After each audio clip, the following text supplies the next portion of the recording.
Ladies and gentlemen, sports fans alike, welcome to another edition of Bill Swerski, Sports Talk Chicago. One of the couple, two, three best podcasts around. So sit back, grab yourself a cold one and a Polish sausage, park your keister in the French room, and listen to Bill Swerski, Sports Talk Chicago. In Chicago, you know that all sports rock. The Bears, Hawks, Bulls, Cubs, and Sox. Pick your favorite, you can choose. As long as the Packers lose. For everything you need to know, it's Bill Swerski, Sports Talk Chicago. Bill Swerski, Sports Talk Chicago. Hey everybody, welcome to another edition of Bill Swerski, Sports Talk Chicago. This is your host, Sean. This episode, we are all Blackhawks and Chicago Bulls. That's right, no NFL Chicago Bears talk, no baseball, no Cubs, no Sox, all hockey and basketball. But first, as always, we'd like to thank our sponsor, the Rockford Ice Hogs. If you are not familiar with the Rockford Ice Hogs, they're the AHL minor league team of the Chicago Blackhawks, located just 90 minutes away in Rockford, Illinois, at the BMO Harris Bank Center. You get to see the future stars of the Blackhawks today. And what's even better? Family-friendly pricing, starting at just $7 a ticket. Next home games are January 18th, which is Martin Luther King Day, with an early start time, 1 p.m. versus Lake Erie. Also, the next one, January 22nd at 7 p.m. versus the Iowa Wild. So come check out the Rockford Ice Hogs, icehogs.com. Tell them Swerski Sports sent you. So I'm going to jump into Blackhawks. We'll talk a little Bulls, but I want to talk good before I talk bad. We have arguably the hottest team in all of hockey right here in Chicago. The only other arguable choice would be the Washington Capitals. And they've just been red hot this whole season. But the Blackhawks are just on fire. Right now, currently playing in Montreal for their possibly 11th straight win. So what happened? We had, during the season, we had ups and downs. But finally, it's all coming together. So what's really going on? I think it's what I've been saying, and a lot of other hockey outlets and such have been saying. It's that this team is a work in progress. They'll be fine. And that's really what's happening. You had injuries galore with Marian Hossa injured, and you had Michael Roosevelt was still recovering from an injury. Duncan Keith was injured.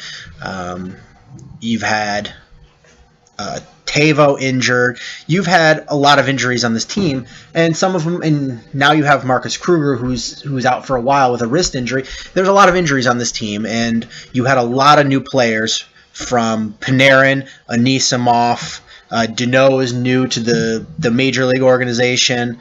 Richard Panik, Dennis Rasmussen, Ryan Garbett.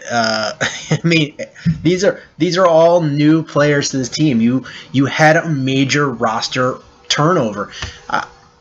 Patrick Sharp, who has been one of your leading scorers for the last several years, you flipped him over. Johnny Oduya, who was one of a really good defenseman for you, he was on your second pair with Nick Hjalmarsson and formed that awesome duo there.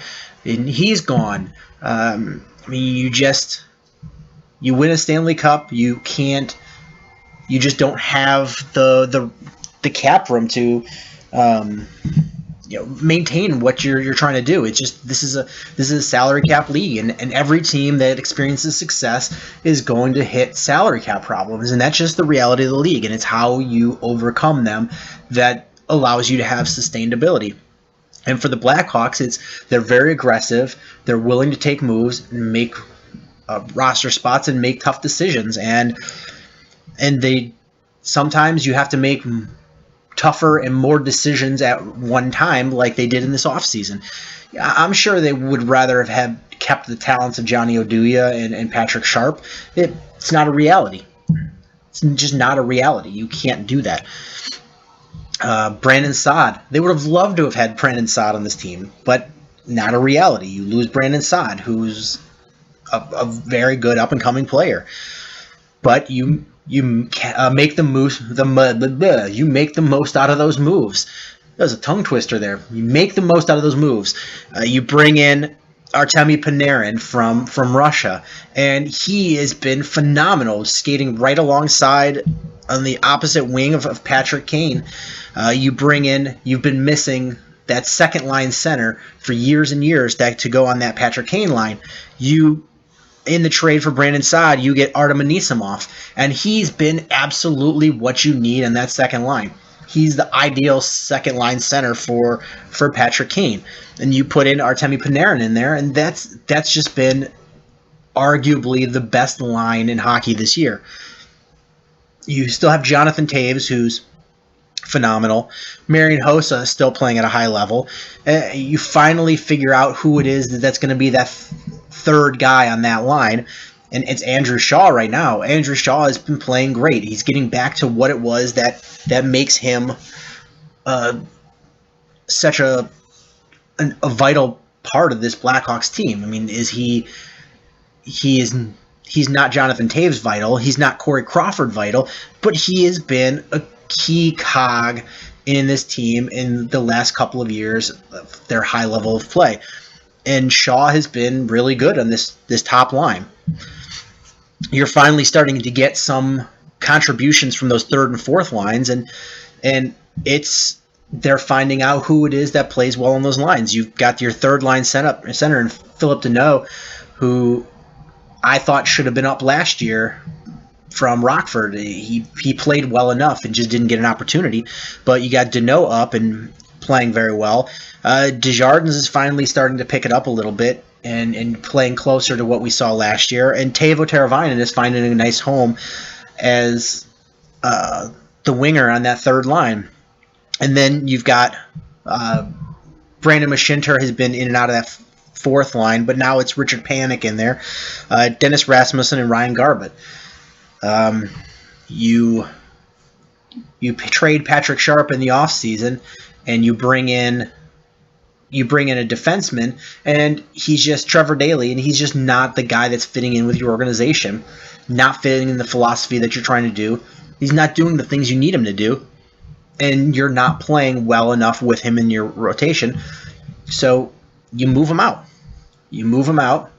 And you bring in a guy that's an older and more established veteran, and he's not what you need either, but at least you feel comfortable sitting him down. You bring him out, and you put in a younger guy in Eric Gustafsson, and he's playing very well, much better than David Rundblad, much better than Rob Scuderi, and much better than Trevor Daley. And speaking of Rundblad, he's been that guy that Q's been comfortable enough with to put him in to spell a defenseman, or if there's an injury or what have you. But he's not very good. He's not a good defenseman, and the Blackhawks brought him in, and they was to move salary room. They basically did the same thing that they did several years ago with Cristobal Huet. Sorry, so tongue-tied tonight. Cristobal Huet. They did the same thing where they just sent him to another country and was like, there you go, fly free. And they pay a salary, but he doesn't count towards the NHL roster salary cap, and that's what they did with Rundblad. And granted, he makes far less than Huet did, but every penny counts when you want to be set up for a possible big move at the trade deadline. If you're missing a key piece, or like last year where you had a bad injury and you pull the trigger and move a guy to bring in, somebody that's going to hold the fort down until your injured player comes back, and that was Patrick Kane last year. But you want to be able to have the flexibility to make those moves. So David Rundblad gone, and another one of those type moves is Brian Bickle. Again, cleared waivers, put him on waivers, clears waivers. He's back down in Rockford. So you're going to have that little bit of flexibility from his salary getting negated as well. So if you're the Blackhawks, you have a tiny bit of flexibility to be able to make a roster move come the trade deadline if that's something you feel you need. And the way this team is playing, I don't know what it is you're going to try to get, but that opportunity does exist because you do have a little bit of flexibility. What else about this team? I mean, going for 11 straight wins. They've moved into first place in all of the Western Conference. They went from really chasing Dallas and being behind to they're 1 point ahead of Dallas. Dallas in their last 10 is only 3-5-2, and you got the Blackhawks 10-0-0, just lights out. And nobody in the Western Conference is really playing up to that level. You have San Jose, that's playing decently. Los Angeles is playing decently, but really nobody's keeping up with what the Blackhawks are doing. But as well as the Blackhawks are with posting 10 straight wins, you've got Washington, who's played several games less and still has 5 more points than the Blackhawks. That team has been ridiculous this year. At home, they're 17-3-1. 17-3-1. That's stupid good. And as far as the Blackhawks goes, it's just going back to what I was saying before is you're finally figuring out who your line combinations are. You're starting to develop that chemistry. You've got the talent on this roster. It was developing the chemistry, figuring out who your guys are, and figuring out a good rotation, and that's starting to come about. You're scoring more. You're taking advantage of opportunities. When the Blackhawks were struggling, they were just not having puck luck. It was open nets were getting missed. Guys that are wide open, passes missing them. Whatever the case may be, it's just they just weren't in sync and they weren't playing that well. And now their entries into the zone are looking much better. Their passes look much more crisp. They're skating much better. They look like a faster, more balanced and rested team. And you're also getting phenomenal play by your 2 goalies. Corey Crawford has been exceptional so far this year, and that's, some of the stops that he's made in some of these games. What was it the other night where he stopped like 3 shots in 5 seconds? This is really top level hockey that you're playing, and when you're, right now it's just been lights out. These are Venzino Trophy winning type hockey goalies that what we're seeing, and Scott Darling is not when he's going in, it's not really that much of a drop off. Is Scott Darling was really comfortable. The team was really comfortable keeping him as the backup goalie, and he's just proved them right. He looks very comfortable out there.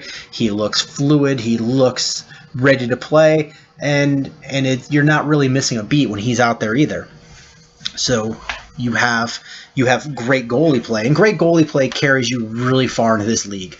It really does. And a lot of times you have if you have a hot goalie, your team is going to be carried well in the playoffs. And you really hope that Crow and Darling can keep that up come playoff time, because we're more than halfway through the season at this point. But that's the reality of the league. And then you have the power play has been pretty. Their penalty kill has always been great. That's years and years of being great at penalty kill. But the power play is looking much better too. And part of that is that phenomenal line of Panarin and Anisimov and Patrick Kane. They put them out there as their first power play unit, so they get more time, more cracks at scoring the goal, and they skate so well. It just seems unfair to the other teams. What else about these Blackhawks? We have right around the corner, we're about 2 weeks out, not even 2 weeks out from the NHL All-Star Game. And again, this year there's another new format change for the All-Star Game. It's going to be 3-on-3 interdivisional game. So the Blackhawks division will play the other divisions 3-on-3 style. And there's only 2 Blackhawks that have made the All-Star game, and that's Taves and Kane. And I thought about it for a minute, and at first I was a little bit miffed because there's a lot of guys on the Blackhawks that deserve to be All-Stars. I mean, arguably Hossa. Panarin, arguably. Duncan Keith, definitely. Corey Crawford, definitely. These are guys that should be All-Stars. But it was a fan vote this year, so I stepped back because my philosophy is and always will be that if you as the league turn this over to a fan vote and say that the fans are choosing who they want to see play in this game, then everybody else should shut up, and the arguments about who deserves it and who doesn't, that should be a moot point. If you want to make your league one where the All-Star is something you earned and deserve, then you shouldn't let fans vote at all. It should be a panel of people who watch every game and not do by reputation and actually watch the games and make their decision that way. And it should be at the end of the season when you can have a full season to figure out who played well enough to be All-Stars. But the NHL did the former, and they said fans vote. And only 2 Blackhawks made it, and that's fine. And if that's who the fans want to see, then that's who they're going to get to see. And I know this is a show that's focused about Chicago sports, and I'm going to keep it that way. But I want to take one step back a little bit now that we're on the All-Star game. And I want to address a player that is a former Blackhawk, John Scott. And so, like I previously said, you have the NHL allowing the fans to vote who the All-Star captains are. And John Scott got the most votes and was made a captain. John Scott is not a good hockey player. John Scott is a guy that's going to go out there and cause havoc and try to hit the other team's players and do all of those physical things that you need him to do. But in 8 years in this league, he has 11 points. 8 years in this league, he has 11 points. That would be fine if he was a goalie, but he's not. He is a forward. John Scott is not a good hockey player as far as NHL standards go. And the league is really mad that he was elected as an All-Star captain. The league went to him and said, we want you to back off and back out and say that you're not going to play in this All-Star game. His team, the Coyotes, who's owned by the league, came in and said, we want you to back out of this as well. He refused and said he wants to play. This is a huge honor for him and his family. They were very excited.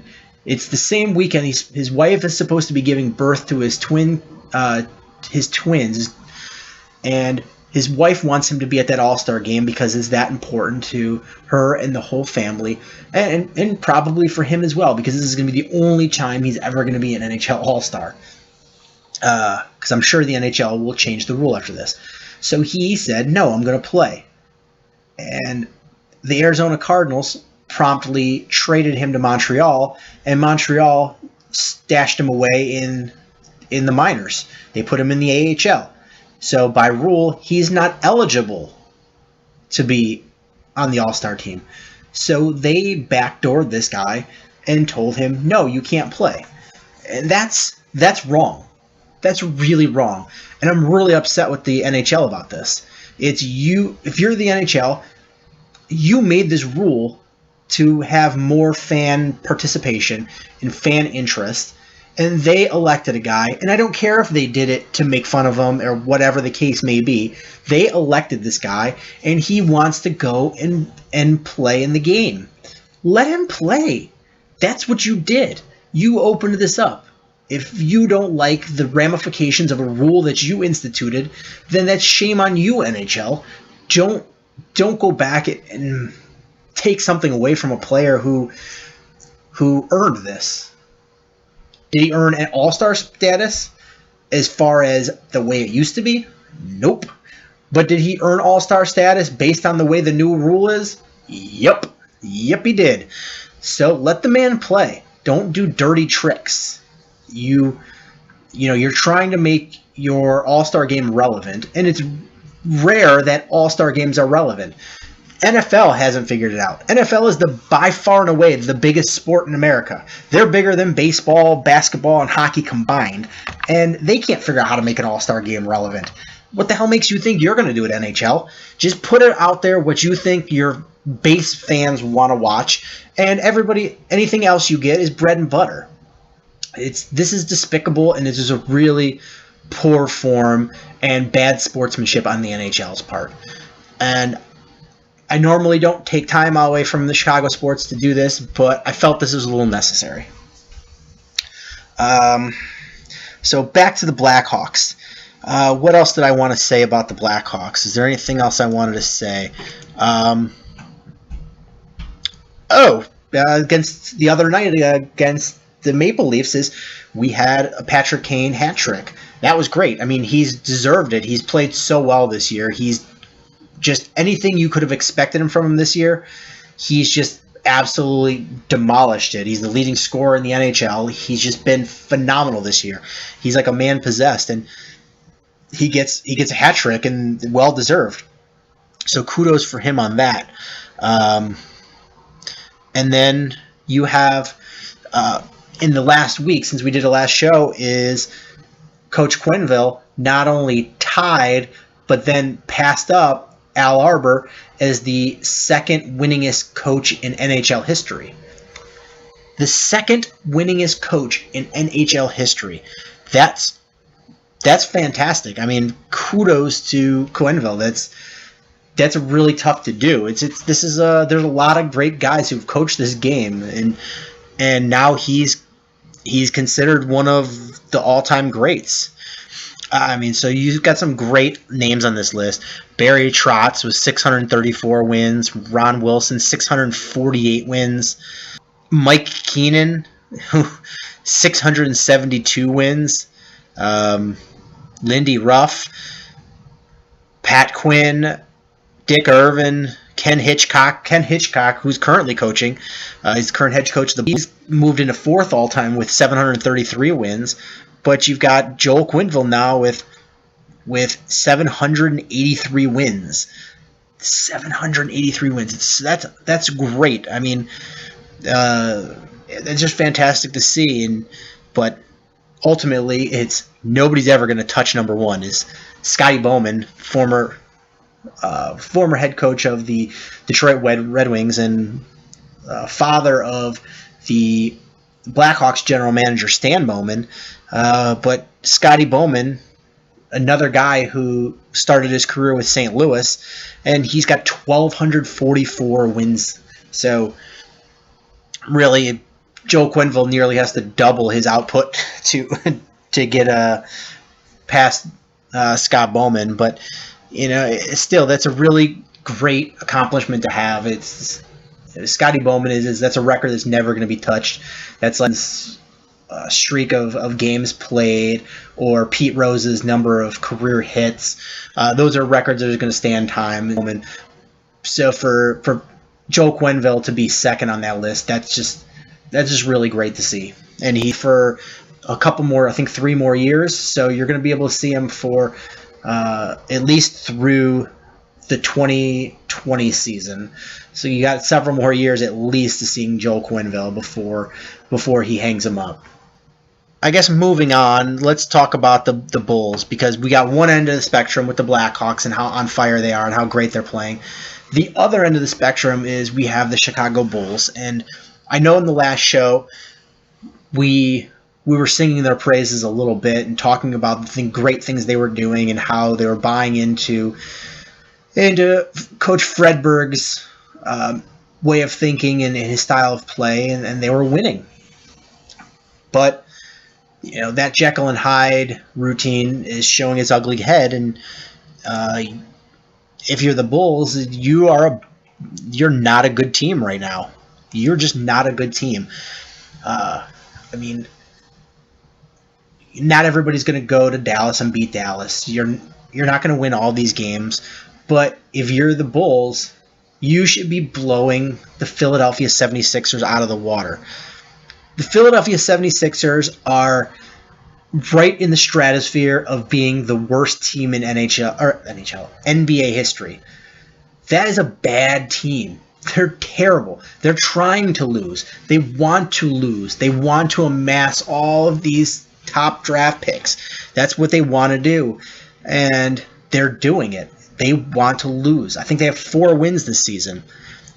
And when you're the Bulls, they come in there and they're up 24 points on you.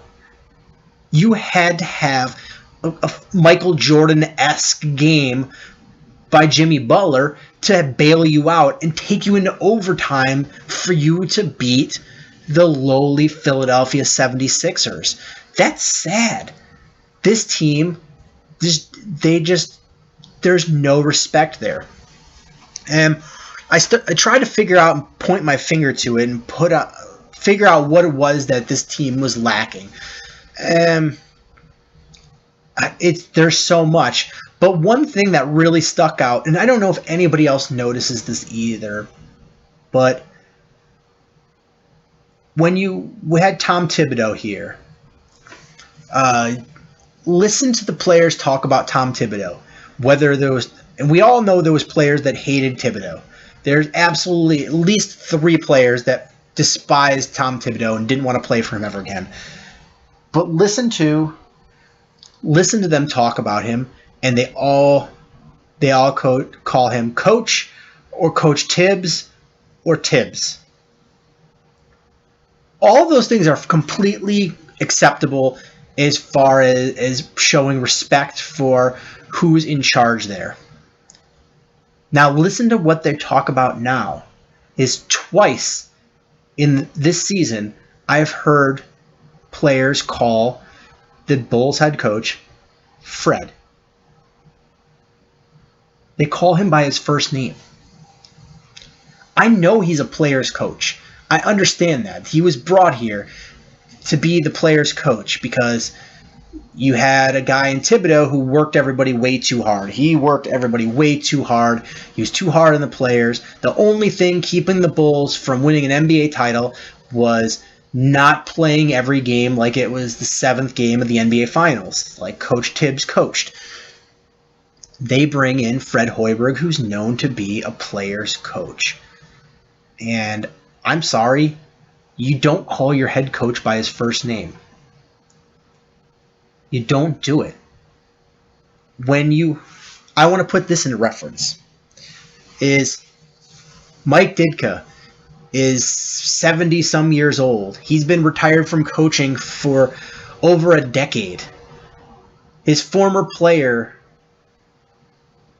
anytime you have any of his former players, but like let's say Jim Harbaugh. Jim Harbaugh is a very accomplished coach himself. He comes from a coaching family, coaching dad. He coached Stanford. He coached the 49ers. Now he's coaching Michigan, all to top of the competition. He's accomplished a lot of things. And he's almost as accomplished as a coach as Mike Ditka. He's just lacking that championship. But he's brought teams to that level so far. And whenever he refers, not even to his face, but anytime he refers to Mike Ditka, he calls him Coach Ditka. He's still coach to him because he shows respect. And I don't care if you can be a friendly to your players coach, you can be on their level, you can joke with them, but the respect should always be there for your head coach, and you should still at least call him coach. Or if he's got a nickname, that's fine too. Or his last name, or just even if he wants to call him Fred, Coach Fred, that's fine. Put that term of respect in there, that coach. He's earned that. He got hired on by the organization to coach you. And that's a huge part of the problem, is this team doesn't respect him, doesn't respect the style of system that he's trying to run. And how is he going to be able to implement it when the players don't want to buy into it? It's just never going to happen. You've got all kinds of other issues with Jimmy Butler's clear as day doesn't respect Coach Hoiberg. And he's called him out in public, which his teammates have said is bad form. Everybody knows that's bad form. You've got Paul Gasol, who's just made an announcement that he is going to opt out of that last year of his contract, and he's going to go somewhere else. You've got Derrick Rose, who's complaining and doesn't understand why everyone says things about him, and it's because he's just dumb and he can't play like he used to. When you are MVP level player, people will look past the things you say. When you are an LVP type player, like Derrick Rose is, you are just a role player on a team, an overpaid role player, then you deserve all the criticism that you get. And he doesn't understand it, and he's not willing to budge to be in this offense, to play the style of offense that Hoiberg wants to run. He's part of the problem. Then you've got Joakim Noah, who, when he's healthy, is eating up minutes from the proper rotation and taking away from Bobby Portis, who he's a rookie and he's had his ups and downs, but he's the energy guy that you need. He's athletic, he's rebounding, he's a hard-nosed player, and he's what Joakim Noah used to be when Joakim Noah was healthy. But you have Joakim Noah, who's old, and now he's injured, and he has shoulder surgery, and he's going to be out for, I think they said 4 to 6 months. Basically, he's done for this season, and he's probably done as a Chicago Bull, if not as an NBA career. Joakim Noah's done. So there's all kinds of issues, and you keep talking about relying on a guy that, in Mike Dunleavy, who's been sidelined since before the season started with a back injury. And back injuries are no joke. If you've ever had a back injury, they don't go away. They linger for a long time, and they can linger for basically forever. We don't know what Mike Dunleavy we're going to get. That's just the reality of it. So now, instead of playing a nice team game with good defense and balanced offense and pushing the ball and things like that, you've got Derrick Rose, who's just voluntarily sitting out, even though the doctors think he's okay. He's voluntarily sitting out. You're having to rely on superstar efforts of Jimmy Butler to lift the Bulls over for wins. And you are just a turnover machine. I mean, I don't have stats, but the Bulls have to be one of the worst teams in the league as far as number of turnovers, at least for playoff teams. This is just bad play by this team, and it's really sad to watch because they've got a lot of talent, and they should be better than they are. They should be better. So this team, I mean, I don't know exactly what their record is. I'm pulling it up right now, but they're not a good enough team to warrant the record that they have.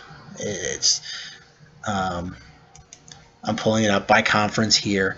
So right now the Bulls have the 3rd seed in the NBA's Eastern Conference. Cleveland is 1st, Toronto is 2nd, and the Bulls are 3rd. 5.5 games behind Cleveland. Atlanta is 4th, and Atlanta's not that. I mean, Atlanta is a talented team, but they haven't put it together either. So you're ahead of Atlanta, Miami, Indiana, Detroit, and Boston. None of those teams are that good. You're the cream of the crap right now. This team, if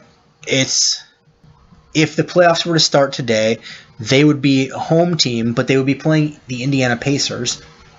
And to be frankly honest with you, I don't think they would beat the Indiana Pacers. I think they would get steamrolled, and they would ultimately have to go on to play Cleveland after that, even if they did win, and they're going to get steamrolled by Cleveland. There's absolutely no way for the Bulls to make the NBA Finals the way that they're playing. it's absolutely impossible. There's too many teams that are better than they are, or at least as good as they are in that conference, for them to come out of this. I've been a guy who said that they should make a trade, but when I think about it is, when did the Bulls ever make a big trade? They don't really do it. That's not their MO. They wait till the offseason and try to address things then. They don't really do those kinds of things mid-season, at least not big moves.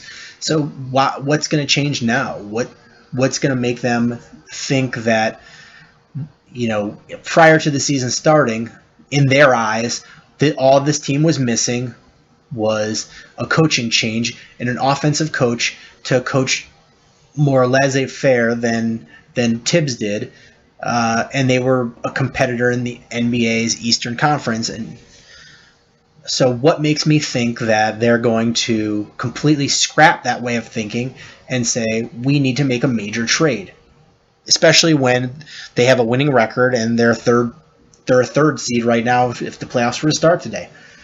I just don't see it happening. And as much as I think it would be good for the Bulls to infuse new life into this team and try to get players that can play into this offense, it's just not going to happen. And I guess that's really all I have to say about this team. So we're going to wrap up this episode of the show. Next week, we'll highlight a little bit more about some of the Cubs convention stuff. Maybe see if there's been any moves on the baseball front, the hot stove league. See if our Cubs or Sox are making any more moves or any trades, any signings. I'll probably start previewing the Bears offseason a little bit next week, and we'll get more of the same with the Bulls and the Blackhawks. So thank you guys so much for listening. Please make sure you subscribe to however you're listening, whether that be iTunes, Stitcher, YouTube. Share with your friends, and thank you so much. And until next time, bear down. Cubs win! What a lucky break! The good Lord wants the Cubs to win! We thank Ditka and God for all they have provided. Cubs win! Cubs win! Cubs win! Oh, I don't want her. You can have her. She's a Packer fan. She can't fit in my van. And she looks like Remember, New Yorkers, smoking crack is not legal on planes. Bears 31 to -7. The Bears. Oh, when the Bears go bearing down.